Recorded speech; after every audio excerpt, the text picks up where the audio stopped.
Curious, आप ये कह रहे थे, लेबलिंग के बारे में कह रहे थे। मैं आपके प्रोडक्ट्स देख रहा था, हनी के बॉटल पे लिखा था people with diabetes should not have this product. तो why is that the case?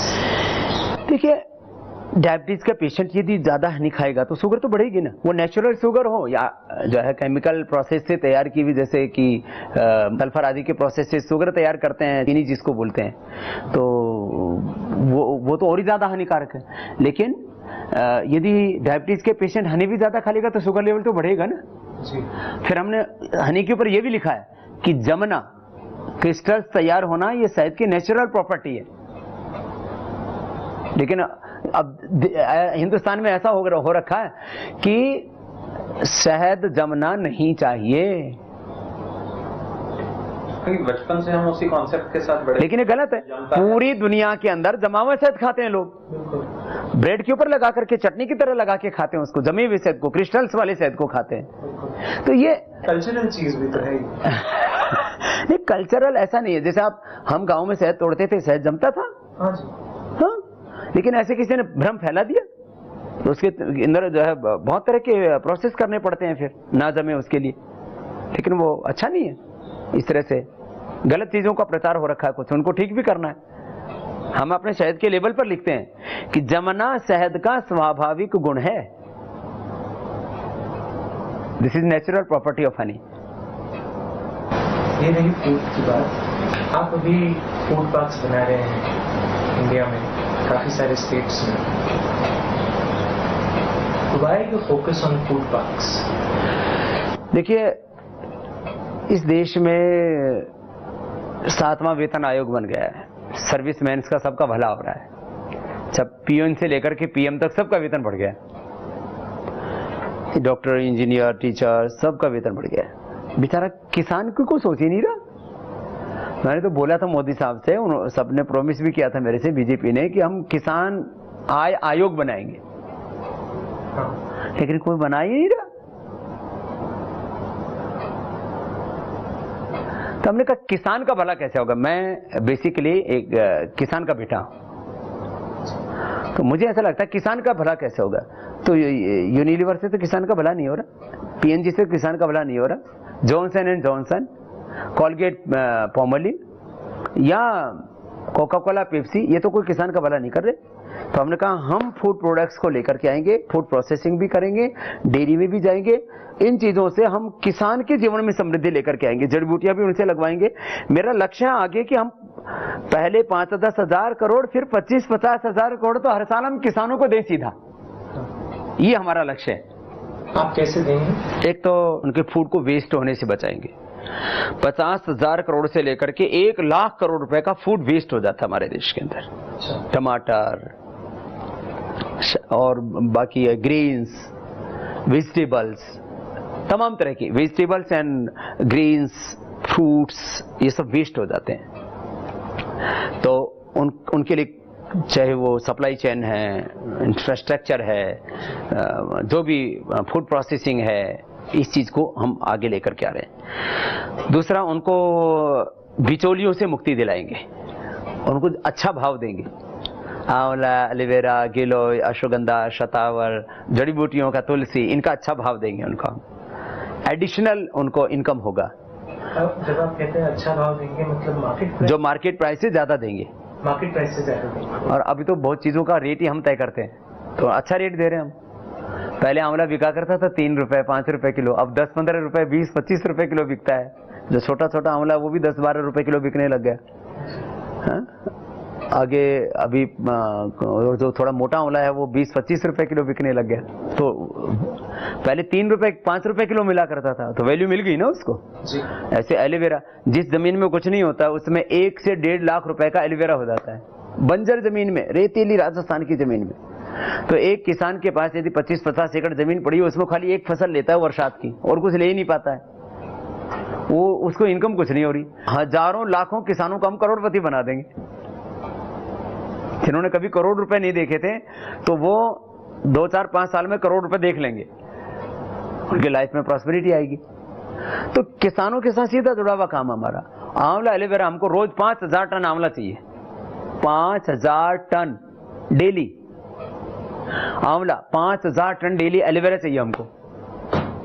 तो उससे कितने लोगों का भला होगा। ये तो एक है। से लेते हैं अभी तो हम किसानों से ले रहे हैं। मतलब किस रीजन से आप ले रहे हैं? नहीं, अभी तो ज्यादा हमारा, अब जैसे आंवला है तो उत्तर प्रदेश से ज्यादा आता है, फिर राजस्थान से, मध्य प्रदेश से, गुजरात से, छत्तीसगढ़ से, और चारों तरफ से आता है। ऐसे तो एलोवेरा हमारा मुख्य रूप से राजस्थान, फिर गुजरात, फिर आंध्र प्रदेश, फिर थोड़ा थोड़ा और दूसरे रीजन से आता है। ऐसे अलग अलग चीजें तो अलग अलग रीजन से आते हैं। अब जैसे हमको रोज बिस्किट और नूडल और जो है आटा के लिए, इसके लिए हमको अभी करीब 5000 टन गेहूं की जरूरत रहती है डेली। तो सीधा किसानों को फायदा होगा ना। उनको यदि 1 रुपये 2 रुपये भी अपनी उसके ज्यादा मिलता है अपने फसल का, तो कितना बड़ा लाभ है उनको। और कुछ चीजों में उनको 5-5 रुपये ज्यादा मिलता है 1 किलो के ऊपर। नहीं तो उनको खेत ऐसे फेंकना पड़ता था। अभी हम टमाटर के लिए टमाटर केचप हम लेकर के आए हैं। पहले तो हम उसको प्रचार नहीं किया था, प्रचार भी करने लग गए हैं। तो हमको रोज जो है ऐसे ही 400-500 टन टमाटर केचप की जरूरत पड़ेगी। तो ऐसे ये बड़े बड़े ब्रांड बनाएंगे ऐसे। माने ये बहुत बड़ी चीज होगी। माने फूड सेक्टर में, डेयरी सेक्टर में, हर्बल कॉस्मेटिक्स में। अब जैसे एलोवेरा जेल हम बनाते हैं, हमको अभी 5-10 लाख ट्यूब की तो इस समय डिमांड है हमारी। इस समय तो 5000 करोड़ रुपए का तो एलोवेरा जेल का मार्केट हो जाएगा आने वाले फ्यूचर में। मतलब ये किसी के ने सोचा ही नहीं था ना। इस समय हम लोग करीब 4-5 लाख तो उपलब्ध करा रहे हैं रोज। अभी ज्यादा विज्ञापन भी नहीं शुरू किया हमने, जब ऐसे ही माउथ टू माउथ पब्लिसिटी से। थोड़े आपके प्रोडक्ट्स जो हैं वो आप आउटसोर्स भी कर देते हैं, जैसे कि बिस्किट्स। बिस्किट हमारा है, ये गलत बात है। सोना बिस्किट ऐसा है, वो कंपनी हमने टेक ओवर कर रखी है पूरी की पूरी, ये हमारा है। ये सारे सोना बिस्किट जो है जो बना रहे थे वो तो पतंजलि आयुर्वेद की यूनिट हमने लगा दी। हमने उनका पूरा परिसर किराए पर ले रखा है। तो कंपनी का नाम चेंज करने में, जैसे एक आधी कंपनी का नाम चेंज करने में 2-2, 3-3 महीने का टाइम लग जाता है। बिस्किट हमारा है अपना सारा। हमारे 99% प्रोडक्ट्स हमारे। जैसे नमक है हमारा, आउटसोर्स है। अब नमक में क्या दिक्कत है, वहां हमने आदमी लगा रखे हैं भाई। जहां कोई 1-2 जगह क्वालिटी क्वेश्चन होता है वहां आदमी लगा करके रखते हैं। बाकी 99% प्रोडक्ट्स हमारे इन हाउस हैं। जबकि जो एमएनसीज का हाल देखो, उनके करीब 80% जो है आउटसोर्स है। तो आप कोका कोला पेप्सी देख लो, 99 क्या 100% आउटसोर्स है। उनका एक फॉर्मूला भी है। अरे फार्मूला, अच्छा था, हमारे फार्मूले नहीं है। मैं यही पूछ रहा था आपकी फॉर्मूला कहां से है? हमारे फार्मूला हमसे है। हमने उसके ऊपर साइंटिफिक रिसर्च किया है, अभी भी उसके ऊपर कंटिन्यू डेवलपमेंट चलता रहता है। तो हमारे 99% प्रोडक्ट्स इन हाउस हैं और एमएनसीज के उल्टा है। किसी के 99 क्या 100% आउटसोर्स है, किसी के 80% 90% आउटसोर्स है। ये हमारी ताकत है। कि जैसे आपने बताया कि बिस्किट्स हैं या नूडल्स हैं, तो तरफ तो आप पौष्टिक आहार की वो करते हैं, दूसरी तरफ अगर नूडल्स बेची जाएंगी या बिस्किट्स बेचे जाएंगे, देखो बिस्किट में नहीं है। हाँ, विरोधाभास नहीं है। हमने कहा बिस्किट का, नूडल का, पावर वीटा का है। अभी हम जीन्स का भी स्वदेशीकरण करने जा रहे हैं। क्या है स्वदेशीकरण, क्या है? पहले जब मैदा से नूडल बनते थे अनहेल्दी थे, आटा से बन गए तो हेल्दी हो गए। मैदा से बिस्किट बनते थे तो अनहेल्दी थे। हमने उसके अंदर से मैदा निकाल दिया, आटा डाल दिया और उसके अंदर जो अच्छी अच्छी चीजें हैं हेल्थ के लिए, गाय का घी डाल दिया, उसके अंदर गाय का दूध का पाउडर डाल दिया और मल्टीग्रेन बिस्किट बना दिया। तो हमने हेल्दी कर दिया बिस्किट को, हेल्दी कर दिया नूडल को। जड़ी बूटियां डाल के पावर ड्रिंक्स को हमने हेल्दी कर दिया है? जैसे पावर वीटा पावर ड्रिंक्स हैं, हेल्थ ड्रिंक हैं। तो उसमें क्या था, खाली जो है वो लोग माल्ट और ये सब डालते थे, माल्ट फूड है ये। और उस माल्ट में हमने ब्राह्मी, शंखपुष्पी, अश्वगंधा, मोती, ये सब चीजें डाल दी। तो वो हेल्दी, मतलब उसको वैल्यू एडिशन कर दिया और उनसे कम दाम में दे रहे हैं, वैल्यू एडिशन करके उनसे कम दाम में।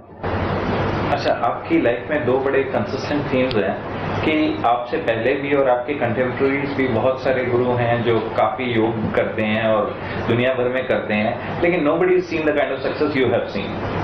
At the same time, there were so many others who also got into, making products, Ayurvedic products or whatever. Again, nobody's seen the kind of success Patanjali has seen. So what do you attribute this phenomenal success in both the fields? देखिए क्या है, अध्यात्म हमारी आंतरिक चेतना का एक parameter है, आंतरिक चेतना का, एक आंतरिक अनुभूति का, हमारे अंतः मन का, हमारा जो माइंड सेट है, स्टेज ऑफ माइंड है हमारा, स्टेज ऑफ हमारी कॉन्शियस है, उसका एक लेवल है। तो योग अध्यात्म तो हमारे जीवन से झलकता है ना। तो हम जीवन में कभी भी कोई भी आचरण ऐसा न करते हैं, न किया और न करेंगे जो कि योगी को के आचरण से नीचे का आचरण हो। व्यक्तिगत जीवन में, सार्वजनिक जीवन में, राष्ट्रीय जीवन में, वैश्विक जीवन में। वो कहते हैं मेरी इंडिविजुअल लाइफ डिफरेंट है, मेरी सोशल लाइफ डिफरेंट है, मेरी जो है कॉर्पोरेट लाइफ डिफरेंट है। भाई हमारा कोई डिफरेंशिएट नहीं करते हम, लाइफ इज लाइफ, और लाइफ एकदम ट्रांसपेरेंट होनी चाहिए, अंदर और बाहर से एक होनी चाहिए। तो आध्यात्मिक जीवन हम पारदर्शिता के साथ जीते हैं।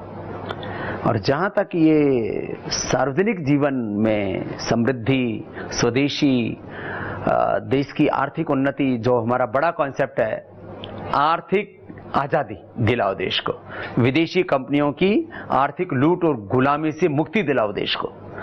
तो ये जो स्पिरिट है, जो इंस्पिरेशन है और जो एक कॉन्सेप्ट है टोटल स्वदेशी का, इसके ऊपर कोई बात ही नहीं करता है ना। तो और फिर ब्रांड, अब आप बोलते हो जिसको जो है मेटलिस्टिक वर्ल्ड में, वो एक दिन में नहीं बनता है। वो आदमी का उसका एक एक पल उसके साथ में जुड़ा हुआ था। तो हमने एक एक पल देश के लिए जिया है, स्वदेशी के लिए जिया है। फिर उस फील्ड में हमने लगातार रिसर्च किया है।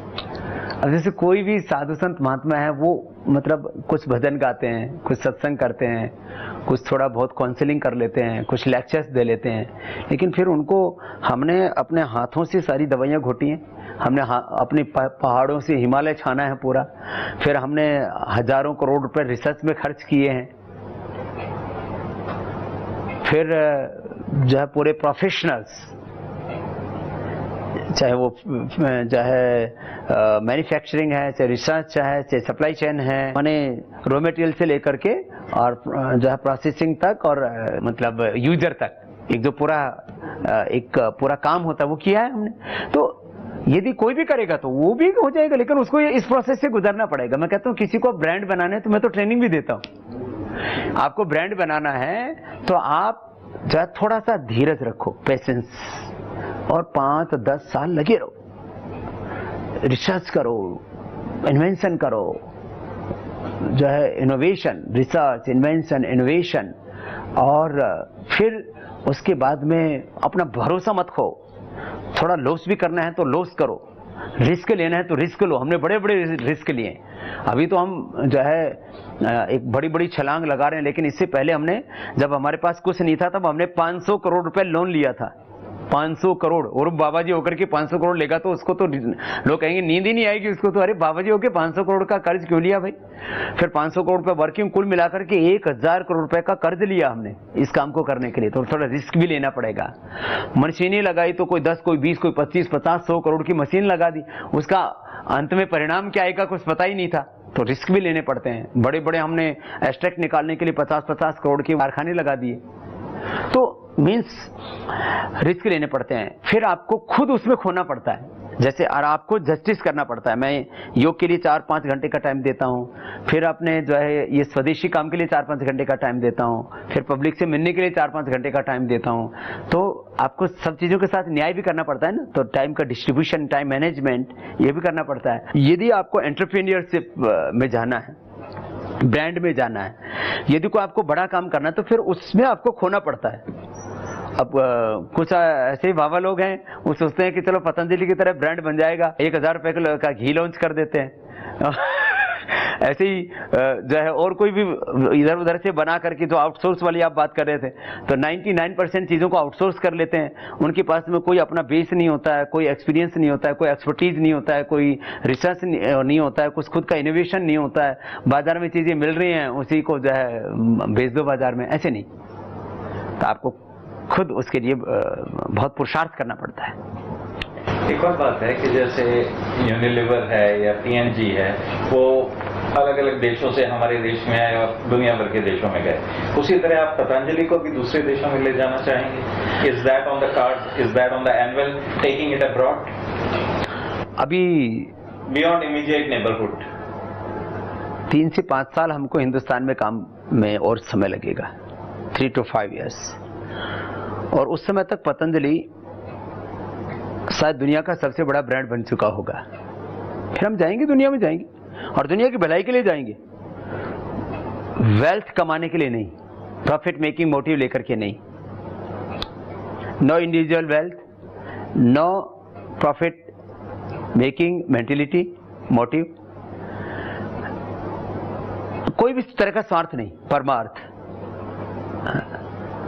मैंने कहा ना, परमार्थ पुरुषार्थ, योग कर्मयोग, सेवा और साधना, यही हमारा धर्म है, यही हमारा कर्तव्य है, यही हमारी जिंदगी है, यही हमारी लाइफ है। इसी संकल्प को लेकर के हम दुनिया में जाएंगे। समय लगेगा। तो कोल्ड कॉर्पोरेट वर्ल्ड है ना, इसके सारे वैल्यूज बदलेंगे, रियलिटी भी बदलेंगे, इसके इथिक्स भी बदलेंगे, इसके सारे प्रिंसिपल्स भी चेंज करेंगे। लेकिन भारत जैसे देश में तो एक बहुत स्ट्रांग आपका जो एलिमेंट है वो ये है स्वदेशी वाला। तो वहां भी होगा। वहां पे तो आप फॉरेनर हो जाएंगे। अरे नहीं होंगे ना, जब उस देश के लिए काम करेंगे तो वहां के लिए स्वदेशी हो गया पतंजलि। ब्रांड तो ब्रांड नेम होगा ना, बाकी उस देश में हम जो भी काम करेंगे हम कहेंगे कि ये जो आपके लिए जो भी हम कर रहे हैं वो इस देश के लिए होगा, इसी देश के लिए काम करेंगे। विदेशी कौन? जो देश का प्रॉफिट बाहर लेकर के जाता है। आज कोका कोला को आप छेड़ के देखो, सारा उठा के ले जाएंगे पैसा बाहर, और अभी भी लेके जा रहे हैं।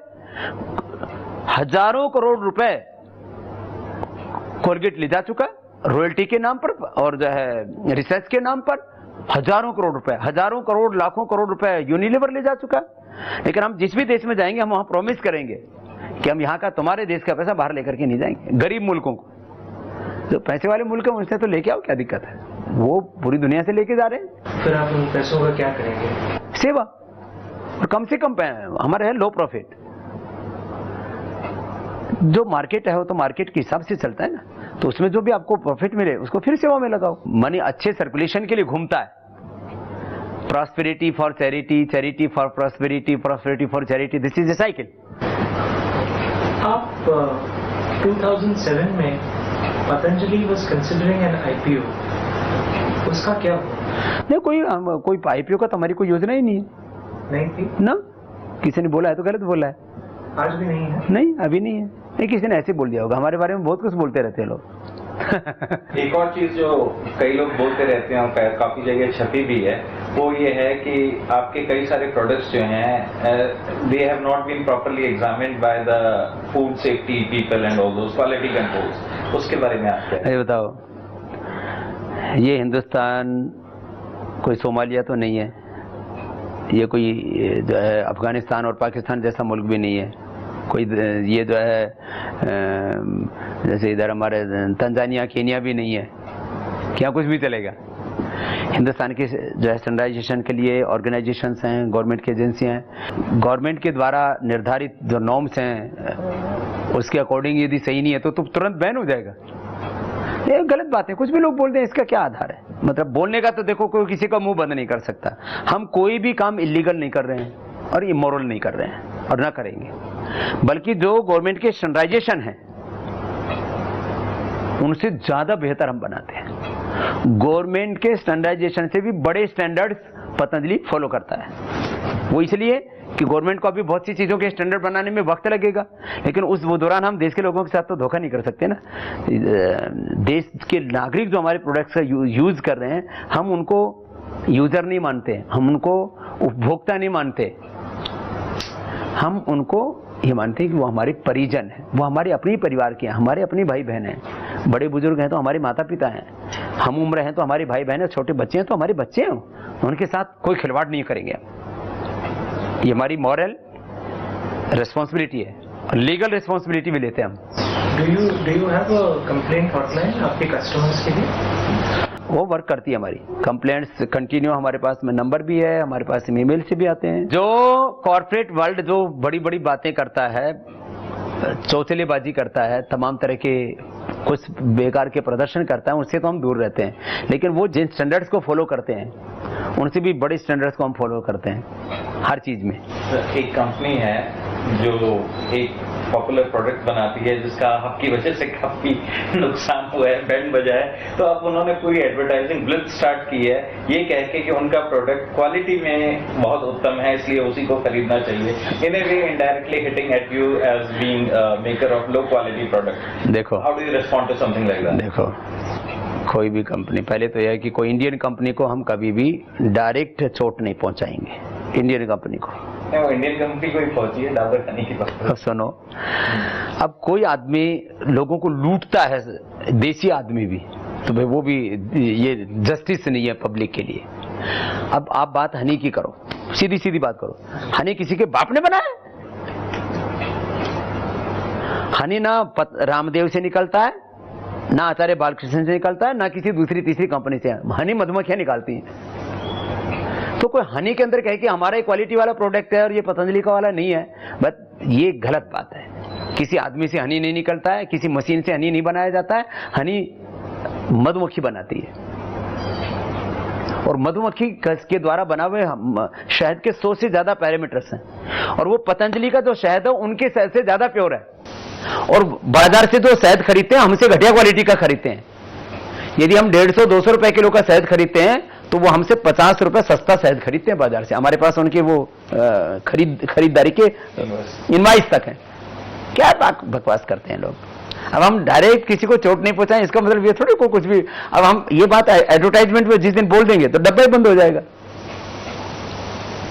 उस कंपनी का। लेकिन हम ऐसा नहीं करना चाहते। हम इतना ही कहते हैं भाई प्रॉफिट भी लो तो आटे में नमक की तरह ले लो ना। हमारे यहां बोला जाता है आटे में नमक की कमाई ये धर्म है, और ज्यादा प्रॉफिट कमाना ये अधर्म है, ये पाप का पैसा। ऐसा बोला जाता है हमारे यहाँ। ऐसा तो मत करो। इमीडिएटली कहीं आपके एक्सपोर्ट्स हो रहे हैं अभी Patanjali product out of India? देखो, अभी डोमेस्टिक मार्केट को फुलफिल करना हमारे लिए बड़ी चुनौती है। तो हम लोग, मुझे लगता है कि अगले साल तक कोशिश करेंगे। हम जो नई इकाई बना रहे हैं हम नागपुर में, SEZ के अंदर हमने जगह ली है एक्सपोर्ट करने के लिए। तो मुझे लगता है वहाँ जो है हम एक्सपोर्ट के लिए अच्छे कर पाएंगे। अभी इस समय जो हमारी पतंजलि की सबसे बड़ी चुनौती है कि कैसे बिकेगा, ये हमारी प्रॉब्लम नहीं है। कैसे बनेगा, क्वालिटी प्रोडक्ट कैसे बनेगा, ये हमारे लिए चैलेंज है और इसके लिए हम काम कर रहे हैं। वही मैं पूछना चाह रहा था कि जैसे आपने बताया कि अभी किसी चीज की आपकी 500 टन की वो है खपत है और आप एंटिसिपेट कर रहे हैं कि वो 5000 टन हो जाएगा साल में या 2 साल में, तो that's a huge leap. So what kind of challenges does that pose कि आपकी क्वालिटी कंसिस्टेंसी मेंटेन रहे? देखो, आज क्या है, क्वालिटी आजकल टेक्नोलॉजी से कंट्रोल होती है, मशीनरी से कंट्रोल होती है, इंफ्रास्ट्रक्चर से कंट्रोल होती है। तो वर्ल्ड क्लास इंफ्रास्ट्रक्चर रखो, वर्ल्ड क्लास मशीन्स रखो, वर्ल्ड क्लास लैब रखो, वर्ल्ड क्लास प्रोफेशनल्स रखो, सारी चीजें कंट्रोल होंगी। चाहे आप 1 टन बनाओ या 1000 टन बनाओ। और घटिया चीज आप 1 किलो भी बनाओगे तो घटिया ही बनेगी यदि आप स्टैंडर्ड मेंटेन नहीं करोगे तो। लेकिन वर्ल्ड क्लास प्रोफेशनल्स आएंगे कहां से? वर्ल्ड क्लास प्रोफेशनल्स क्या हमारे देश में कमी है? हम ऑक्सफोर्ड हार्वर्ड का पढ़ावा नहीं रखेंगे इंडिया में, बाहर के देशों में देखेंगे जब बाहर जरूरत पड़ेगी तो। हम अभी जितने भी MNC चल रहे हैं उनको कौन चला रहे हैं? रॉयटर्स के लिए कोई अमेरिका से आदमी नहीं आया मेरा इंटरव्यू लेने के लिए। रॉयटर्स एक इंटरनेशनल एजेंसी है और मेरा इंटरव्यू लेने के लिए भाई जो है कटारिया जी और जो है राहुल जी इंडियन है। तो एजेंसी विदेशी और इंटरव्यू लेने वाले देसी। Colgate, Palmolive, P&G, Unilever, Pfizer, Coca Cola, Pepsi, इनके जो चलाने वाले हैं वो हमारे हिंदुस्तानी हैं। और अब तो पूरे वर्ल्ड की जो पेप्सी की CEO है इंदिरा नूई है। क्या बात है इसमें? नहीं, हम ये पूछ रहे थे जैसे बहुत सारे जो वर्ल्ड क्लास प्रोफेशनल्स हैं अब यहाँ पे भी हैं तो दिल्ली, बॉम्बे, बेंगलोर वगैरह में सीमित हैं, उनको हरिद्वार से खींचने लाने? नहीं, सब जगह हमारी यूनिट है ना।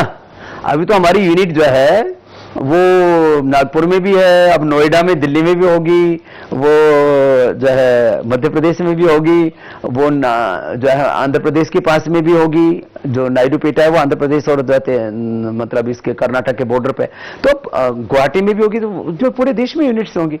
तो प्रोफेशनल्स किस जगह आएंगे किस जगह नहीं आएंगे क्वेश्चन नहीं है। और प्रोफेशनल्स जो है ना वो सिटी नहीं देखते हैं, वो प्रोफेशन देखते हैं, जो रियल प्रोफेशनल्स होते हैं। रियल प्रोफेशनल्स बहुत ज्यादा जो है सोशलाइज नहीं होते हैं, वो उनको अपने काम से फुर्सत नहीं दे रहे थे, अपनी अलग ही दुनिया होती है प्रोफेशनल्स की, वो दारू पार्टी में विश्वास नहीं रखते हैं। आप ये बताइए, थोड़े साल पहले 2013 में एक टेलीविजन प्रोग्राम में आपने, ये राहुल कनवल है जर्नलिस्ट, आपने उनसे बात की थी और कहा आपने, इंग्लिश का मैं पढ़ लेता हूँ, I assure you, I will make Rahul the Prime Minister if he convinces me on how he will tackle the various problems that the country faces. आप राहुल गांधी की बात कर रहे थे।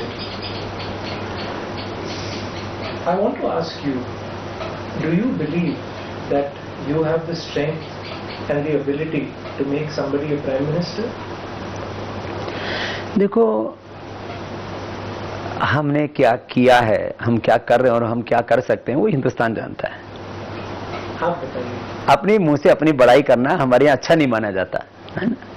कह रहे थे कि 5,000 करोड़ 10,000 करोड़ नहीं, ये तो एक लक्ष्य की बात की, ये बड़ाई नहीं कही जाती। एक आपने कोई टारगेट पूछा तो उसकी बात की जा रही है। जहां तक हमारी ताकत की बात है, इस देश के करोड़ों लोगों को के साथ में हमारा दिल से एक संबंध है। तो दुनिया चलती है इमोशंस से, परसेप्शन से। तो इस देश के करोड़ों लोगों के साथ एक हमारा इमोशनल टच है, अटैचमेंट है, एक लॉयल्टी है। और जो है अब हम कुछ बोलेंगे नहीं। इस देश में जो बड़े बड़े राजनीतिक परिवर्तन हुए हैं उसकी हमने जमीन तैयार की पूरे देश में। 20 लाख किलोमीटर में हमने घूमा है, यात्रा की है, 20 करोड़ लोगों को हमने डायरेक्ट एड्रेस किया है। इस देश के 100 करोड़ से ज्यादा लोग मेरे नाम से, मेरे काम से, मेरे चरित्र से, मेरे चेहरे से मुझको पहचानते हैं। तो अब ये बन गई ताकत, तो मैं क्या करूं इसका। हां, हम इस बात को कहते हैं कि जब जब देश में कोई पॉलिटिकल